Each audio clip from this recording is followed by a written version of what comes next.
¿Qué tal? Feliz año para todos ustedes. Bienvenidos a esta, vamos a decir, segunda temporada de Dentro del Cerebro, un podcast de cerebros políticos. Y queremos comenzar por todo lo alto, porque consideramos que es un año evidentemente decisivo en muchos términos y, por supuesto, un año electoral en la República Dominicana. Tenemos elecciones municipales en febrero próximo y en mayo, por supuesto, las del Congreso y la que llama más la atención, por supuesto, que son las elecciones presidenciales. ¿Quién va a ocupar Palacio Nacional desde agosto del 2024 hasta agosto del 2028?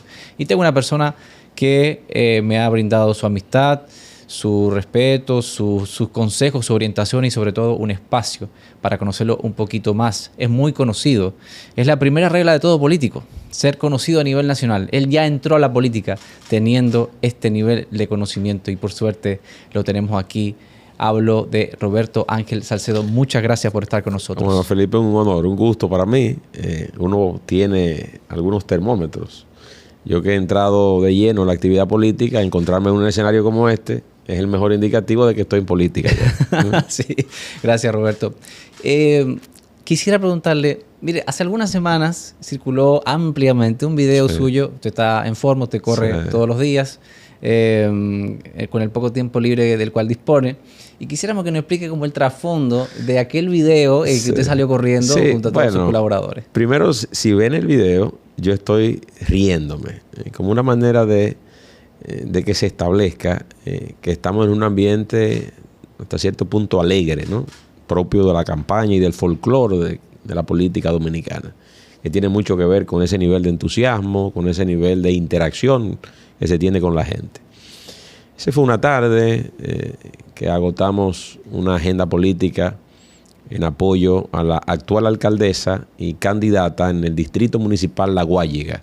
Esto pertenece a la circunscripción número 5 de la provincia de Santo Domingo. Mirta Pérez, la Popi, vino de otro partido, ganó la alcaldía en otro partido y vino a lo largo de estos 3 años como parte del flujo de alcaldes y alcaldesas que hemos recibido en el Partido Revolucionario Moderno. Pues con la Popi tenemos una relación bastante vieja, si podríamos decir, de mucho tiempo. Y bueno, en el marco de esta campaña habíamos iniciado un mano a mano que por la gran afluencia de gente, de público, tuvimos que convertir, improvisar en una pequeña caravana. Estábamos la Popi y yo, bueno, en medio de la caravana. Ella ve que estamos próximos a una gran subida, ¿no? Una cuesta bastante pronunciada. Y ella me dice, cóntrale, deberíamos bajar para caminar con la gente por lo menos el tramo de la subida. Ya cuando estemos arriba, nos montamos de nuevo en el vehículo y continúa la caravana. Pues en efecto, yo acompañé a la Popi, nos desmontamos del vehículo. Cuando vamos a subir, a ella se le ocurre la idea de vamos a subir corriendo. Yo le he hecho la observación, le digo, Popi, yo siempre estoy en forma porque yo siempre estoy haciendo ejercicio, me alimento correctamente y hago no solamente levantamiento de pesas, sino también corro, hago cardiovasculares. No, subimos. Perfecto. Vamos. Yo comienzo, lo que se recoge es el momento donde yo estoy subiendo, pero ya la Popi no está. Cuando llego arriba, me dice un colaborador de la Popi, se nos mareó la Popi. Entonces tuve que sentarme a esperar a que la Popi se recompusiera bien. Retomamos las actividades, pero la gente vio solamente el fragmento de la corrida. Claro. Los opositores tratan de desvirtuar el tema, pero en esencia, todo el que estuvo ahí pudo confirmar que fue un ambiente muy simpático, muy agradable dentro de la característica, ¿no?, propio de la política y de lo que vivimos esa tarde en La Guayiga. Luego estuve con Dio Astacio, aunque no se publicó. Llegó un momento en que en un tramo del mano a mano con Dio quiso correr. Le dije, Dio, pero te vas a sumar a la vuelta nuestra o a la vuelta de La Guayiga. Claro. Pero todo eso forma parte de las características mismas de la política nuestra, que es muy pintoresca, es muy particular, donde hay una integración fundamental de la gente en términos de entusiasmo, que si el famoso disco light, que si la gente en el colmado espera que pase la caravana o el mano a mano, los negocios también, la gente presta atención, aún trabajando, le presta atención a cualquier movimiento político en un determinado sector, y eso que vemos es un reflejo de la política en la República Dominicana. Roberto, y esto si lo tomáramos como una suerte de experimento social, podríamos ver que usted no deja indiferente a nadie, para bien, para mal, los críticos, los que lo siguen. Usted tiene prácticamente, creo que más de 1 millón de seguidores en sus respectivas redes sociales, o sea, tiene una amplia audiencia. Y cuando saca una película, los comentarios no se dejan esperar. ¿Usted le hace caso a estos comentarios cuando son negativos, cuando lo que quieren es provocar? ¿Cómo lidia con la contraparte de las publicaciones políticas, incluso de su ámbito empresarial? Cuando usted lee estos comentarios, los lee, los ignora, ¿cómo hace? Mire, yo voy a ser honesto aquí en esta conversación con usted. Para adentrarse uno a la actividad política, hay una serie de elementos que se tienen que tener, que tienen que ir adheridos a su personalidad. Yo creo que uno de esos elementos fundamentales es la capacidad de resistir el comentario de una tercera persona. Usted concentrar su esfuerzo en lo que verdaderamente vale la pena, usted concentrar y ser enfocado, ser disciplinado, yo creo que eso es fundamental. Mi llegada a la política estuvo precedida de ese nivel de preparación. No es una preparación única y exclusivamente académica, sino es una preparación anímica, emocional, para enfrentar ese tipo de conductas, de inconductas, a veces muchas críticas inmerecidas, parte de lo subjetivo. El ser humano tiene, lastimosamente, a veces una mala procedencia para actuar, porque actúa desde la óptica del prejuicio. Yo voy a una entrevista y yo no me he sentado en la entrevista y yo comienzo a prejuiciar y decir que Felipe me va a arrinconar con las preguntas. Es que Felipe me va a desconsiderar con las preguntas y me va a poner en una situación apremiante. Pero la entrevista no ha empezado, usted no ha hablado y en mi mente yo he tejido un mundo de suposiciones que probablemente nunca se correspondan con la verdad. Entonces, nosotros tendríamos necesariamente que operar desde otra lógica, desde el juicio, desde un planteamiento y un hecho concreto. Entonces, lidiar con una crítica es entender, como lo he dicho en otros escenarios, que esa es una inversión de tiempo que el otro hace en uno y eso de entrada es valioso y usted debe agradecerlo. Usted encontrará todo tipo de críticas y usted debe separar cuál es una verdadera crítica constructiva y cuál es otra que se busca con ella dañar, se busca el ataque. Usted está ahora mismo, en el caso nuestro, estamos involucrados en un proceso político electoral, estamos promoviendo candidatos. Cuando usted promueve uno, está diciendo que este es el suyo y el otro evidentemente no. Hay un rechazo indirecto.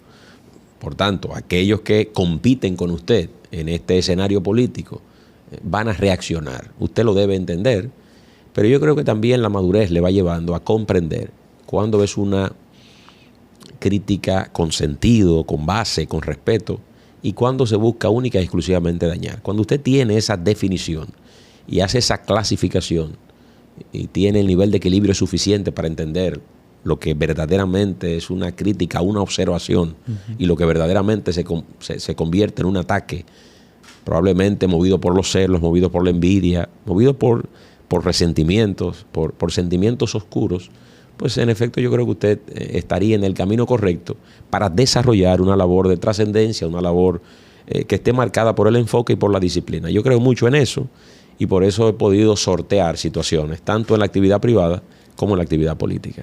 Roberto, en el año 2020 usted elige apoyar, cuando todavía la campaña estaba en su punto, digamos, en un punto importante, quedaban varios meses por delante, incluso más meses de los que se estipulaban inicialmente porque se aplazaron las elecciones. Así Usted es. elige apoyar al presidente, al entonces candidato, hoy presidente Luis Abinader. Su desprendimiento del PLD y su posterior ingreso al PRM, que fue bastante tiempo después de que el gobierno ya estuviera en marcha, me refiero al gobierno del presidente Luis Abinader, esa transición le costó tomar esa decisión, tuvo consecuencias para usted desde el punto de vista de la opinión pública, por decir que usted se fue de un partido al otro. ¿Cómo vivió ese proceso? Hay que establecer aspectos fundamentales aquí para poner en contexto a todo el que sigue esta conversación o estas conversaciones que ustedes desarrollan. Y es un contexto hasta cierto punto histórico. Mi padre agotó una dilatada carrera en el Partido de la Liberación Dominicana. Cuando hablo de una dilatada carrera me refiero a más de 2 décadas, siendo miembro del partido, siendo miembro del comité central de ese partido, y participó en 5 elecciones consecutivas como candidato a alcalde, desde 1998 hasta las elecciones del 2016. Él sí había agotado un largo periodo a través del Partido de la Liberación Dominicana y había desarrollado carrera política asociada a ese partido. Mi caso no. Lo que la gente vio a lo largo de esos años era una consecuencia de esas aspiraciones y el desarrollo de la carrera política de mi padre. No a título personal el desarrollo de Roberto Ángel como un dirigente político. Yo nunca desarrollé en el Partido de la Liberación Dominicana una vinculación con su matrícula, con su estructura de base, ni con su dirigencia media, ni con la cúpula del partido. Era una relación a través de lo que desarrollaba mi padre. Por vez primera participo en la actividad política y abrazo un proyecto político no familiar con la llegada a finales de 2019 a la campaña del presidente Luis Abinader. Y es el momento donde decido formalizarme en la actividad política. Aunque la gente sienta que hay una asociación como consecuencia de la labor de mi padre en el Partido de la Liberación Dominicana y evidentemente en esos gobiernos locales, directamente no era una relación mía. Por vez primera en la política lo hago a través del Partido Revolucionario Moderno y a través de la candidatura de Luis Abinader. Por eso usted ve que en primer instancia en la campaña entro a apoyarle a través de una unidad externa de campaña. Habiendo concluido ese periodo político electoral del 5 de julio, que permitió ganar en primera vuelta y convertir a Luis Abinader en presidente de la República, entonces formalizamos nuestra entrada al Partido Revolucionario Moderno. Y en septiembre del 2022 soy elegido junto a otros compañeros como miembro de la dirección ejecutiva del partido. Es una transición importante, venía preparándola, venir de un ámbito distinto, es un ámbito de comunicación, de cine, de entretenimiento, un ámbito muy público, desarrollar una carrera de más de 3 décadas y estar frente al ojo público, frente a la consideración de la gente. Y siempre que usted va de un sector, de un ámbito a otro, hay siempre una transición, una transformación. En la actualidad vivo una experiencia muy grata con mis compañeros de partido, con mis colaboradores en el gobierno, y estamos dejando lo mejor de nosotros en cada una de esas actividades, entregando lo más valioso que tenemos, que es nuestro tiempo, que no habremos de recuperar, invirtiéndolo en la gente, invirtiéndolo en el partido, como instrumento fundamental de desarrollo para la República Dominicana. Roberto, usted me corrigió ahí bastante bien de que el apoyo comenzó en el 2019. Sin embargo, no fue hasta hace un año atrás exacto, prácticamente, de que fue designado en el gobierno del presidente Luis Abinader. Usted, sí, con la paciencia de Job, pues esperó aquella oportunidad. ¿En algún momento usted no dijo, cónchole, el hombre no, quizás no me tiene considerado para este gobierno, me quedo para el próximo? ¿No pasaba por su cabeza esas ideas de que no tuviera la oportunidad de servir en el gobierno actual? Fíjese, para estas actividades usted tiene que desprenderse de toda ansiedad. Y usted debe ser todo lo paciente posible. Primero porque yo quiero servirle al pueblo dominicano y a través de la política es un escenario idóneo. A través de la administración pública usted lo puede hacer. Usted lo que no puede convertirse es un obcecado por el poder. Ni un obcecado de estar necesariamente en una función pública. Ahora sé lo que significa ser un servidor público. Antes tenía una impresión de eso. Yo no extrañaba ser servidor público porque nunca había sido servidor público. Usted no extraña ir a la luna porque usted nunca ha ido. Entonces me pasaba lo mismo con ser un funcionario del gobierno. Si era en este gobierno, si era en un próximo periodo, igual. Yo sí seguía preparándome y yo sí seguía dándole sentido, cuerpo, concepto a estas cosas. Que cuando la gente recibiera alguna información de parte nuestra, fuera una información lo suficientemente estudiada, lo suficientemente ponderada. No es llegar a la actividad política para buscar movilidad social o económica. La República Dominicana, en todo su territorio, me conoce de hace casi 40 años. No necesito la política para lograr movilidad social. No necesito la política para el reconocimiento público.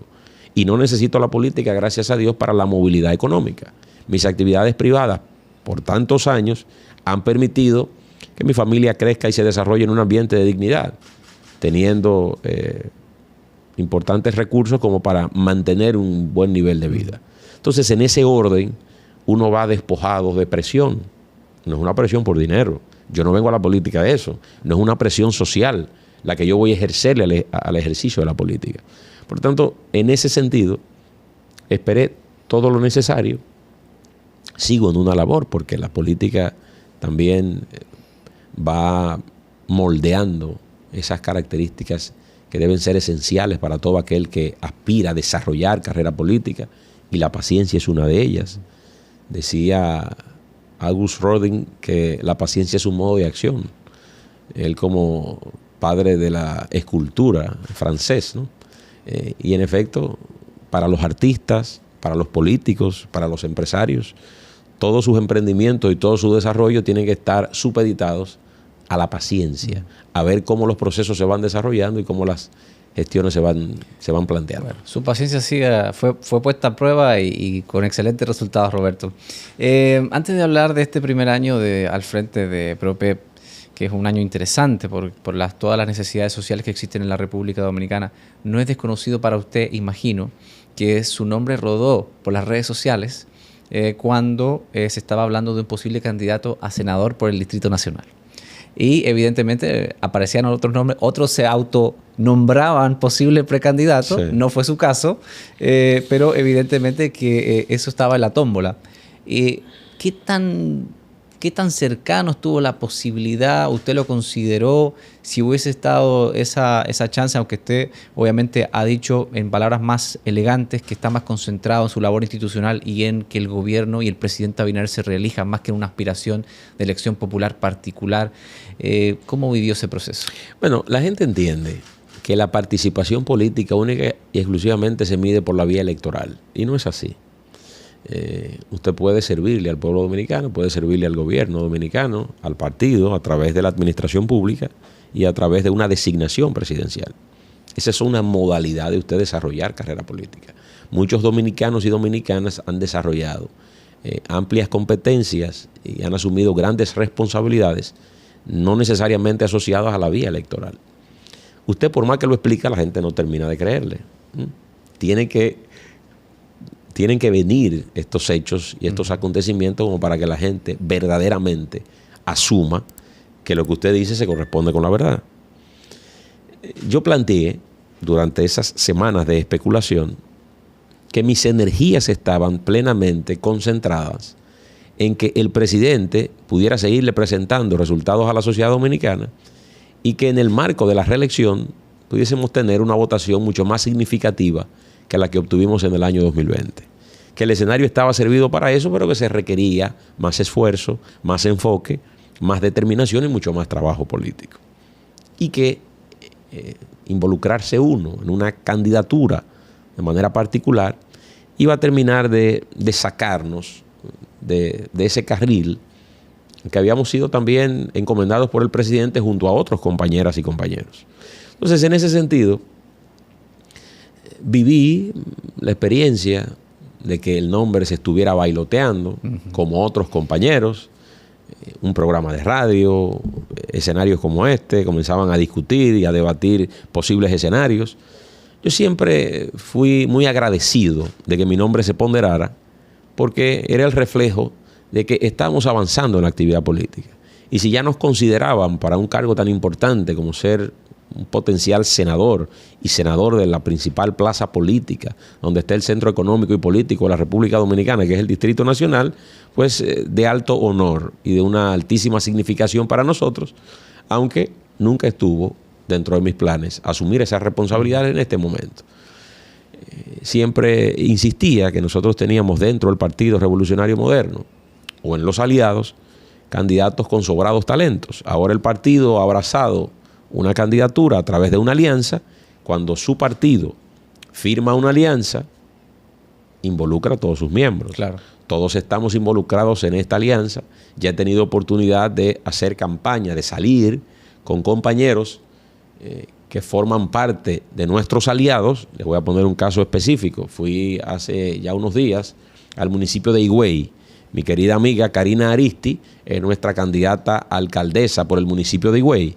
No es del Partido Revolucionario Moderno, es del Partido Liberal Reformista, pero es un aliado nuestro. Por tanto, vale para nosotros que toda la estructura del Partido Revolucionario Moderno esté alrededor también de las candidaturas de sus aliados. El presidente Luis Abinader estuvo el pasado fin de semana en el municipio de Boca Chica. Boca Chica tiene como candidato a alcalde a Ramón Candelaria, y Ramón es un candidato que viene por el Partido Cívico Renovador del general Zorrilla Osuna, y el presidente estuvo en Boca Chica haciendo campaña por un aliado. La pasada semana también la vicepresidenta, doña Raquel Peña, estuvo en Higüey promoviendo a Karina Aristi como candidata a alcaldesa, y lo propio. Entonces, nosotros lo vamos haciendo. Tenemos muchos candidatos a regidores también a través de la alianza. Vamos a tener candidatos a senadores, candidatos a diputados. Y como se ha concertado la más amplia alianza jamás registrada en la historia política dominicana, más de 20 partidos y movimientos políticos alrededor de las candidaturas del Partido Revolucionario Moderno y del presidente Luis Abinader como la candidatura presidencial, yo creo que es importante el nivel de integración. Agradezco infinitamente las consideraciones de los medios de comunicación, de colegas, de amigos, alrededor de esas candidaturas, pero ya el tiempo me dio la razón. No iba a ser candidato en el 24 y nuestras energías están concentradas en las candidaturas de los compañeros en todos los niveles de elección para febrero y para mayo. Le puedo asegurar que no será la última ponderación de su vida política, Roberto. Con relación a su primer año al frente de ProPEP, un año interesante, yo diría, sí. Usted podrá confirmarlo. Me gustaría que evalúe, digamos, los grandes logros, 2 o 3 si quiere, sí. Hay más, pero los que más le enorgullecen en este momento. Y quisiera saber al mismo tiempo si ha sentido cierta frustración por los procesos burocráticos necesarios, que de alguna forma garantizan transparencia en los procesos de compra y contrataciones, pero al mismo tiempo crean un nivel de frustración por no poder avanzar más rápidamente. Bueno, voy a comenzar por el final de la pregunta. Verdaderamente, todo aquel que viene de la empresa privada, que sabe que los procesos son mucho más fluidos, encontrarse con la burocracia estatal, que el presidente también ha contribuido a que eso vaya mejorando y que se vaya descomplejizando el Estado dominicano, yo creo que quizás llegue un momento donde uno respira hondo. Sabe que tiene que mantener los niveles de transparencia, de eficiencia en la gestión pública, de calidad del gasto, y eso lo ha estado promoviendo y estimulando el presidente Luis Abinader desde su primer día en la presidencia de la República. Pero no menos cierto es que a veces esos tiempos que uno no controla contribuyen a veces a ralentizar soluciones. A lo largo de este año ha sido un proceso muy hermoso de transformación. La Dirección General de Proyectos Estratégicos y Especiales de la Presidencia ha vivido un proceso también a su vez de evolución.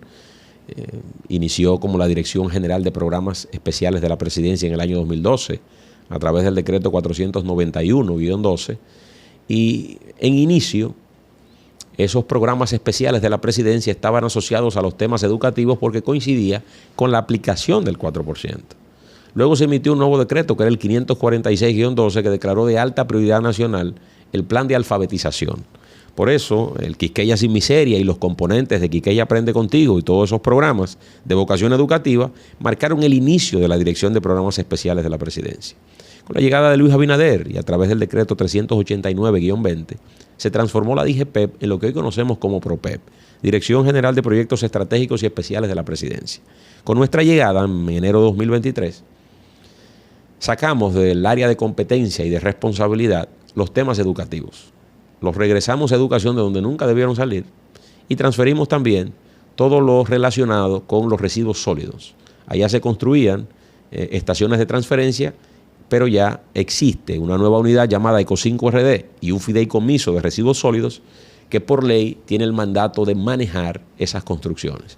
Por tanto, nosotros estamos en los actuales momentos abocados a la reconfiguración del decreto de origen, de base del ProPEP, en coordinación con técnicos de la Consultoría Jurídica del Poder Ejecutivo, consultores jurídicos también del Ministerio de la Presidencia, del Ministerio de Administración Pública y de la propia entidad, porque ahora tenemos un mandato mucho más social, focalizado en el combate a la pobreza y a la exclusión social. Nosotros hemos podido a lo largo de este año, o del año pasado, articular efectivamente, territorialmente también el gobierno. Llegar de manera unificada en criterio a un determinado territorio luego de un levantamiento socioeconómico, para que las familias vulnerables puedan recibir distintos servicios del gobierno, desde los pequeños de la casa con el INAIPI hasta los adultos mayores con el CONAPE. ¿Está Primero Tú? Sí.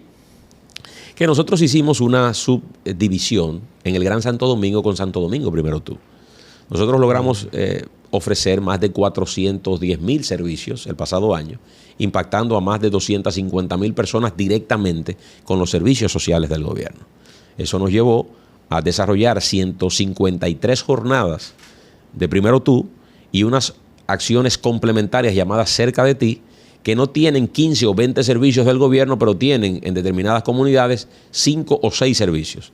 De esos Cerca de Ti hicimos 55, totalizando más de 200 acciones territoriales en toda la República Dominicana. Eso, evidentemente, trajo consigo una integración nuestra con los territorios que nos llevó a vincularnos aún más con los gobiernos locales. Nuestro programa Dominicana Cultural y Creativa impactó a más de 50 municipios a través de la muralidad, más de 80 murales impactados también y haciendo una labor de reconversión urbana en distritos municipales y en municipios, con más de 28,000 metros cuadrados de arte público que se pusieron a consideración de la municipalidad. Esto a su vez con el desarrollo de los centros habitacionales comunitarios, que son casas en pequeñas comunidades que nosotros convertimos y hacemos con material amigable al medio ambiente. Esto sumado a un interés de que puedan ser autosostenibles esas comunidades. En la actualidad corremos 2 proyectos en San Cristóbal, uno en Barahona, otro en Montecristi. Aperturamos uno recientemente para construir 50 viviendas en El Ceibo, 50 viviendas en San Pedro de Macorís, en Nagua y próximamente en el Distrito Municipal de Chirino, en Monteplata. También en un levantamiento que hicimos a las 5 provincias más pobres del país, hablamos de Elías Piña, Bauruco, Independencia, Monteplata, El Ceibo. Estamos levantando el primer plazas comunitarias para servicios sociales del gobierno. La queja que tienen esas provincias pobres del país es el difícil acceso para los servicios sociales. En Bánica, es la primera plaza comunitaria, vamos a albergar servicios como el Banco de Reservas, Policía Nacional, Junta Central Electoral, Farmacia del Pueblo, las sedes que corresponda, una oficina de INAPA, los comedores económicos, una oficina de migración, tendremos las ventas populares de INESPRE y todo en una plaza comercial para que la gente de Bánica y de los sectores aledaños, unas 18,000 personas, podrán ser impactadas con estas plazas comunitarias que, repito, llevaremos a las provincias más pobres del país para generar una mayor cercanía del servicio del gobierno, de la acción gubernamental a provincias y a municipios históricamente marginados y muy deprimidos y que entonces ahora son de alta prioridad para esta actual gestión de gobierno. En esencia, en este primer año, es lo que hemos podido hacer. Ahora desarrollamos la 42 en Capotillo, iniciamos en diciembre, estamos dando ya las primeras acciones a nivel territorial. No es tan fácil, hemos durado espacio de 8 o 9 meses consolidando una mesa técnica de trabajo con todos los agentes y actores de la 42 para hacer posible esta intervención, dotarla no solamente de una reestructuración urbana que mejore todo el ambiente, sino también dotándola del primer centro de innovación cultural. Los jóvenes quieren esas inquietudes artísticas, culturales, canalizarla a través de la formación y nosotros queremos que la cultura tenga una asociación directa con la tecnología. Fíjense cómo estamos aquí. No utilizamos un medio tradicional. Este no es un programa de televisión, ni es un programa de radio. Utilizamos la tecnología, lo que tenemos hoy disponible, para tener un contenido distinto en un ambiente y en una plataforma distinta. No solamente podríamos ver la íntegra esta conversación, sino que la tecnología nos permite dividir esto, cortarlo, picarlo en pedacitos y que la gente escoja el momento más interesante de la conversación. Por tanto, la tecnología también en la comunicación y en la cultura tiene que estar muy asociados. Por eso, en la 42 dotaremos del primer centro de innovación cultural y esos centros lo vamos a extender tanto a San Cristóbal en primera fase y a la ciudad de Salcedo en la provincia Hermanas Mirabal, que hay un deseo y es muy rica culturalmente y por tanto ahí vamos a estimular también el desarrollo de los nuevos talentos artísticos a través de la cultura y ponerlo a disposición del pueblo dominicano. Roberto, dicen que muy cerca del sol quema y muy lejos también no es grato. ¿Usted no ha reparado quizás o no, o lo ha visto las consecuencias? Ha visto las consecuencias y aún así ha resistido. Está considerado como un hombre del presidente, un hombre cercano al presidente Luis Abinader. ¿Cuál ha sido su evaluación sobre esta relación tan especial que usted ha logrado tener con el actual mandatario? Bueno, yo primeramente le agradezco el nivel de apertura que ha tenido. Ha sido una identificación de primer momento. He narrado esta primera experiencia en otras ocasiones y me permito compartirla también con ustedes. Teníamos un amigo en común, ido a destiempo, Orlando Jorge Mera, y en casa de Orlando, a finales de 2019, sostuve mi primera conversación con el entonces candidato presidencial, Luis Abinader. Una conversación pactada para media hora se extendió por casi 3. Eso generó un nivel de empatía de entrada. En el primer tiempo de su gobierno no ejercí ninguna función formal, oficial. Participaba como invitado en una estructura de comunicación que él había creado, un gabinete de comunicación, y con mucha regularidad en todo ese tiempo conversábamos de la actualidad política nacional e internacional, y eso generó un nivel de vinculación. La campaña no lo permitió porque fue una campaña muy accidentada por el COVID. Él mismo tuvo una consecuencia bastante difícil por el COVID. Lo confinó mucho tiempo a la campaña. Tuvimos muchos de sus colaboradores que salir por él, hacer la campaña y convertirnos en una especie de candidatos nosotros, con muchos otros compañeros en el proceso pasado. Y en efecto, a lo largo de este tiempo hemos generado un nivel de respeto y de cercanía importante. Trato de ser prudente, es mi personalidad. Trato de ir a las reuniones con algunas propuestas bastante definidas. Es la primera vez que tengo a un superior en una actividad. Y tengo una muy buena relación. Luis Abinader es un gran trabajador. Me identifico mucho con su estilo de trabajo, con su forma, con su disciplina, con su enfoque. Soy un admirador del talento, un admirador de la disciplina, y por tanto mi nivel de identificación con Luis Abinader es genuino. Hemos generado ese nivel de empatía, y cada vez que tenemos oportunidad en un ambiente formal o en un ambiente más informal y distendido, tenemos siempre interesantes conversaciones. La política, evidentemente, abarca el centro de nuestras discusiones.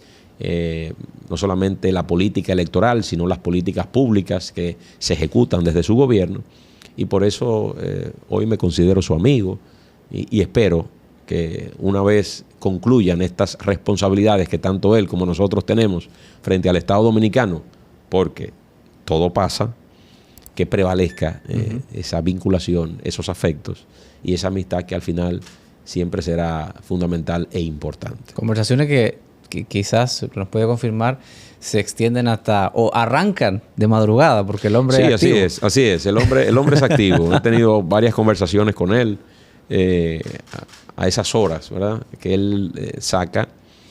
Es una persona mucho más nocturna. Él se siente con mayor eficiencia y mayor capacidad de gestionar cosas y libertad, menos presiones a esa hora de la madrugada. Tiene más enfoque, quizás no tiene que recibir tantas llamadas, no tiene que estar presente de una reunión a otra en una cargada agenda. Entonces yo creo que se libera por un lado y permite también que su mente esté enfocada en los grandes temas nacionales o en cuestiones fundamentales de Estado que requieren su atención. Ya se van a cumplir prácticamente 4 años de su primera elección como presidente de la República. Será examinado de alguna manera por el pueblo, por la ciudadanía, por los ciudadanos dominicanos habilitados para votar en mayo próximo. ¿Usted está convencido, Roberto Ángel, de que el presidente Abinader se reelige en primera vuelta? Sí, yo tengo el convencimiento, primero por la evidencia científica que nos dan las encuestas. Tenemos data. Yo creo que soy muy riguroso cuando tenemos ese tipo de información. Pero también hay un componente abstracto en todo esto, y es cuando usted se mueve en las calles y siente el nivel de reacción positiva de la gente. Es como cuando la gente no está en usted, también se lo manifiesta de una u otra manera. A veces el silencio, la indiferencia, es un indicativo de que las cosas no van bien, no necesariamente el reproche. Aquí cuando uno sale, encuentra un entusiasmo. Si vamos a un mano a mano, si vamos a una actividad, no es la gente que nos acompaña, es el que está en su casa que sale y reacciona. Es el que está en un negocio y sale y reacciona. Es el que va en un vehículo y reacciona a lo que está viendo. Eso nos dice a nosotros, sumado a las encuestas, que hay una alta favorabilidad en este momento alrededor de Luis Abinader, que hay confianza de los principales sectores productivos en Luis Abinader, en el Partido Revolucionario Moderno, y en esa pretensión que tenemos de que un nuevo periodo constitucional se le otorgue al presidente Abinader. La gente comprende el contexto adverso de su llegada. Llegó en medio de una pandemia, la primera en más de 100 años. Se había comprometido a la salud del pueblo dominicano. Luis Abinader tuvo que desplegar una serie de acciones para mitigar los efectos del virus, su tasa de letalidad y positividad. Posterior a eso, embarcarse en una ambiciosa campaña de vacunación. Se dispusieron más de 200.000 millones de pesos en ese propósito. Se convirtió en un referente nacional e internacional. Visitó, por invitación de la Organización Mundial de la Salud, Ginebra, Suiza, y explicó ante ese organismo cómo había gestionado la pandemia de manera eficiente y exitosa. Luego vino un conflicto geopolítico, se formalizó con el bombardeo ruso a Ucrania en febrero de 2022. Eso también comprometió a las principales economías mundiales, Estados Unidos, Canadá, Europa, y también a economías en vía de desarrollo como la República Dominicana. Luis Abinader ha sabido sortear esos desafíos. La gente reconoce ese esfuerzo. Fíjese cómo la estabilidad macroeconómica se ha mantenido a pesar de los efectos inflacionarios del mundo, como una consecuencia de estos elementos que he citado anteriormente. Y en un ambiente de tensión global, la República Dominicana ha registrado crecimiento, ha registrado estabilidad, reconocimiento de organismos nacionales e internacionales. Y sobre todo cuando un organismo multinacional emite una consideración sobre un determinado país, no lo hace desde la perspectiva política. No se mueve bajo la orientación de quién gobierna o no un país, sino lo hace a través del ejercicio de ese país, y los números avalan ese ejercicio. Por tanto, la confianza creada por Luis Abinader en organismos nacionales e internacionales también avala todo este esfuerzo. Ese mismo reconocimiento se ve consolidado a través de las encuestas, y por eso nosotros entendemos que como políticamente estamos mucho más fortalecidos ahora que el proceso del 20, la favorabilidad de Luis Abinader, la experiencia de Estado ya, nos daría ganancia de causa. Y yo estoy convencido que no solamente ganaremos en primera vuelta, sino con una votación mayor, mucho más robusta, mucho más amplia que la que obtuvimos en el año 2020. En los últimos estudios revelan, ya esto al margen de la votación, lo que piensa la gente que va a ocurrir. Cerca del 70% de los dominicanos entiende que tendremos solución de primera vuelta. Y esto no tiene que ver directamente con su voto, sino que la gente ya hace conciencia. Luis Abinader va a ganar, y va a ganar en primera vuelta. Entonces, ya en el imaginario colectivo, en el cerebro de la gente, y no cerebros políticos como este podcast y esto que ustedes desarrollan, pero ya en la psiquis de la gente, se va sembrando la idea, se va fijando la idea de que tendremos solución de primera vuelta, y por eso estamos trabajando. Primero, para lograr una votación importante y una representación con más del 70% de las alcaldías y de los distritos municipales, y que sea el preludio de la gran victoria que tendremos el 19 de mayo, aumentando nuestra presencia en la Cámara de Diputados y en el Senado de la República, y otorgándole un nuevo periodo constitucional comprendido entre el 2024 y 2028 a Luis Abinader. Me había quitado la pregunta de la boca cuando me respondió lo de las municipales. Le agradezco porque me permite hacer la siguiente y última pregunta. Roberto, usted es un hombre enamorado de sus hijas, sí. Las promueve, las celebra, vamos a decir, sí, constantemente, lo cual es siempre positivo. Incluso han incursionado desde muy pequeñas. Mi actriz favorita, la chiquita. Sí. Pero si usted volviera atrás, Roberto Ángel, sí, a los 4 o 5 años, ¿usted habría tenido ese nivel de exigencia y disciplina que tuvo desde tan pequeño, o habría preferido vivir una vida un poquito más normal, vivir unos años más de una niñez más normal antes de incursionar en la televisión? Yo tengo que significar algo, Felipe. Yo tuve una niñez normal.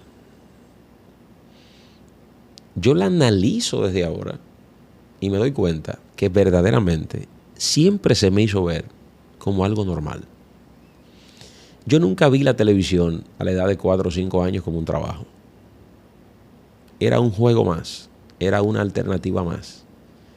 Mis amiguitos del barrio, del sector, montaban bicicleta, yo montaba bicicleta y me disfrazaba de guachimán para hacer una comedia. Pero era el mismo juego. La visual desde esa época es la misma. Se transformó con el paso del tiempo. Una vez adquirí madurez, entendí el nivel de responsabilidad. Pero yo no tenía conciencia en esos primeros años de que yo estaba en un trabajo. Y nunca tuve la rigurosidad de un trabajo. Íbamos a grabar hoy, porque hoy era viernes, en un ambiente y en un horario que no chocaba con mi escuela, con mi colegio, ni con mis responsabilidades escolares. Entonces, con el tiempo sí. Y vi la disciplina siempre en la casa a través de mi padre. Y a partir de ahí lo asumí como un elemento fundamental. A medida que me fui formando, a la medida que fui estudiando y fui profundizando en temas de interés, me di cuenta que el enfoque y la disciplina son determinantes, mucho más que el talento y mucho más que otras características que la gente pone de manifiesto y quiere colocar primero que el enfoque, que la disciplina. Yo creo que ser disciplinado y aplicar la disciplina transversalmente es una garantía de éxito personal. Cuando hablo de colocar la disciplina transversalmente, si a usted no hay que decirle que tiene que venir a grabar el podcast y usted está aquí en punto para grabarlo, tampoco deben decirle que usted debe todos los días hacer ejercicio porque debe mantener buena salud, que usted debe alimentarse bien, que hay cosas que atentan contra su salud y que usted debe evitar eso. Entonces, no puede ser esto acomodado a que soy disciplinado para algo y para otro no. Cuando usted quiere solamente aplicarle la disciplina a lo que a usted le gusta, ahí no hay tanta disciplina. Ahí es satisfacción, ahí es pasión. La disciplina verdaderamente se manifiesta en esos momentos incómodos, en esos aspectos que a usted no le gustan, pero que hay que hacer, que son necesarios hacer, que son fundamentales hacer. Entonces, lograr eso a lo largo de mi vida ha sido determinante para mi carrera en la actividad privada y ahora en la actividad política. Las críticas, las desconsideraciones, las descalificaciones y todos esos elementos contrarios que uno advierte tanto en la vida pública como en la vida privada se combaten con disciplina y con trabajo. Roberto, antes de despedirlo y agradecerle su tiempo, su presencia aquí, don Roberto Sí. Ha regresado a sus raíces, al cine, a la televisión, al entretenimiento. En el caso suyo, me parece, porque los hijos, de alguna manera, no es por presionar a nuestros hijos, pero están llamados a hacerlo mejor o a superar al padre. Y don Roberto tiene la vara muy alta porque ha sido un político muy reconocido, tanto a nivel partidario como a nivel de servicio público en la alcaldía del Distrito Nacional. En el caso suyo, ¿hasta dónde llega ese anhelo en el servicio público? ¿Hasta las escalinatas del Palacio Nacional? Mis aspiraciones, Felipe, no están supeditadas a un cargo. Y yo no quiero abrazarme a una sola idea. En la actualidad, mis energías del presente están concentradas en lograr que el partido, tanto en febrero como en mayo, logre importantes victorias electorales. Que Luis Abinader pueda cerrar su ciclo en la presidencia de la República con un nuevo periodo constitucional, presentándole una verdadera y dejándole una verdadera impronta a la sociedad dominicana. Hay temas pendientes que en un nuevo periodo constitucional él podría completar. Nuestro partido ha estado haciendo esfuerzos en ese sentido. Yo, como un soldado, como un militante del Partido Revolucionario Moderno, estoy en esos esfuerzos también. Habiendo concluido esto, de cara a futuros procesos, las circunstancias determinarán, querido Felipe, por dónde van las cosas. Yo voy a dejar abierta la respuesta, porque no quisiera que mañana usted me saque un cortecito de esta entrevista con que yo dije una cosa y después resultó lo contrario, sino que la dejo abierta y las circunstancias determinarán. Lo que sí le puedo garantizar es que seguiré siendo un militante del partido, estaré focalizando mis esfuerzos para seguirme preparando, para seguir brindándole servicio a la sociedad dominicana, sobre todo a los que más lo necesitan, a los que históricamente se han sentido marginados, y estar a la altura de las expectativas. Que cuando usted me invite de nuevo, usted sienta que vale la pena este tipo de conversación, que tengo algo que aportar, que puedo agregar algo de valor a estas conversaciones, al debate público, al debate político, y en eso estoy. Ya las circunstancias, la política, el tiempo, somos hijos del destino y vamos a ver qué ocurre. Roberto, sin duda alguna, volveremos a invitarlo y volveremos a sentarnos a conversar. Bueno, un gusto, ¿eh? Gracias, Roberto. Y a ustedes será hasta la próxima. Muchas gracias.